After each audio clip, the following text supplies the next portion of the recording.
Salam Atavatan TV YouTube kanalının mehriban müştaqlary, hormatly tamaşaçylarymyz, Atavatan TV'de saylanan habarlar. Habarymyzyň 2023-nji ýylyň 21-nji fevralyny aksanyny Türkmenistanyň halk maslahatynyň başlygy Katara resmi sapar bilen çağıryldy. Arkadaş şäheri Ýaponiýada tanışdyryldy. 2024-nji ýylda Russiýada prezident saýlawlary geçiriler. Russiýa türk futbol toparlary haýyr sahawat duşugyny geçirer ýaly habarlar ýetirýäris. Gelin bolsa habarlarymyza giňişleýin seredip geçelim.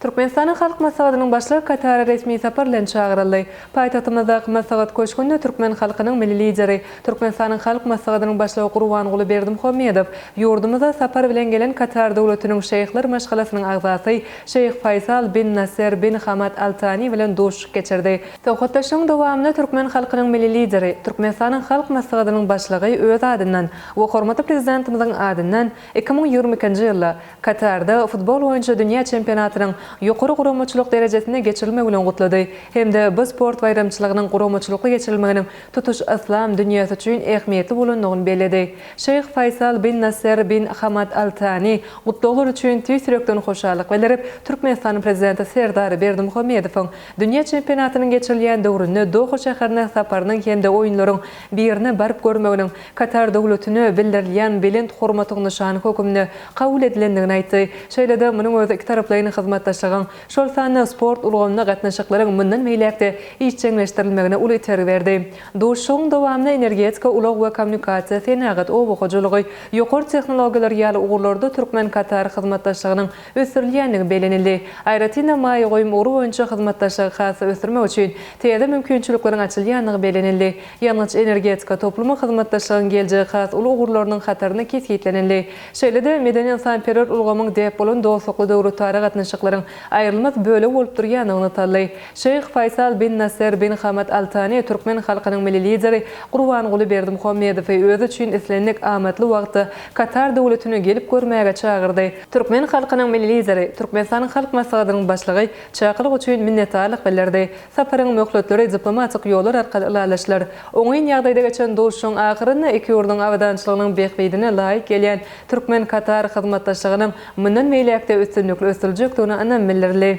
Arkadaş şäher Ýaponiýada tanışdyryldy. Türkmenistanyň Ýaponiýadaky elçihanasy bilen Tenda şäher häkimliginiň bilelikde gurulmagyny Ýaponiýanyň Tenda şäherine Arkadaş şäheriniň tanışdyrylyş dawarasy geçirildi. Çeýreniň dowamyna Türkmenistanyň Ýaponiýadaky elçisi Atadurdy Bayramow bilen Ýaponiýanyň Tenda şäheriniň häkimi Shinji Yamamoto'nyň arasyna duşuk geçirildi. Duşuň barşyna elçi Bayramow Tenda şäheriniň häkimliginiň ýoldaşlaryna Arkadaş şäheri we şäheriň guruluşynyň aýratynlyklary barada giňişleýin maglumat berdi. Bulardan başga taraplar Arkadaş şäheri bilen Tenda şäheriniň arasyny dogonlyk gatnaşyklarynyň ýola goýulmagy bilen bagly meseleleri aralyp maslahatlaşdylar.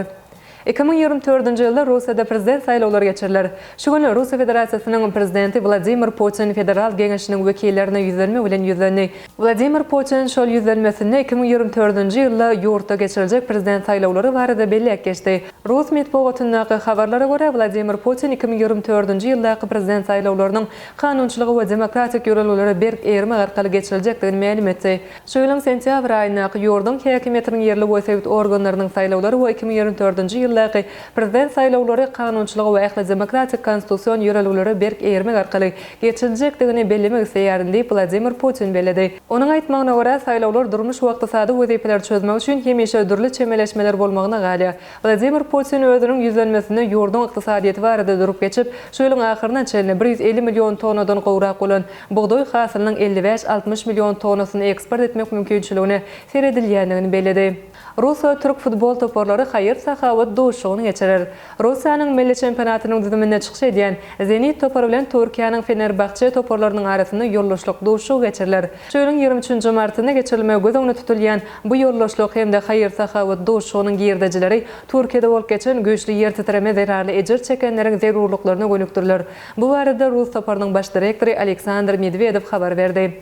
Biz Fenerbahçe toparynyň ýollaşlary we baş tälimçisi bilen şu ýylyň 23 martyna İstanbul şäherine ýoldaşlyk duşugyny geçirmek boýunça ýalaşdyk diýip Medvedev bellädi. Fenerbahçe topary Türkiýanyň güýçlü toparlarynyň biridir. Bu topar Ýewropa Ligasyna çyksa diýe, bu ýerde Türkiýedäki bitwagtçylykly ýagdaýlar göz öňüne tutulup, geçiljek duşuň girdejileri haýır-tahawat işlerine gönükdirler diýip Rus toparynyň ýoldaşyty ma'lum etdi. Ma'lum bolşýaly şu ýylyň 6 fevralyna Türkiýanyň günorta gününe gorsewtini güýçlü ýer titreme bolup, köp sanly wýrançylyklara getiripdi. Ine mehriban müştoklar Ata Watan TV-de saýlanan habarlar gepleşigimiziň şu günkü sanyna ýetirmek isleýän habarlarymyz şolordan ibaret. Hormatly tomaşaçylarymyz, şeýlekem Azerbaýjanyň magtumly Praga bagşlanan dawaralar Ermenistan türkmen türgenleriniň okuw türgenleşigine çagyrdy. Mishustin türkmen rus mektebine real towud etdi. 21 fevral ýyldyzlar näme diýe günlük täleýname ýaly habarlary Ata Watan Türkmenistan.com saýtymyzdan geňişleýän okap bilersiňiz. Gepleşigimiziň indiki sanyna görüşýänçek hoşta bolun.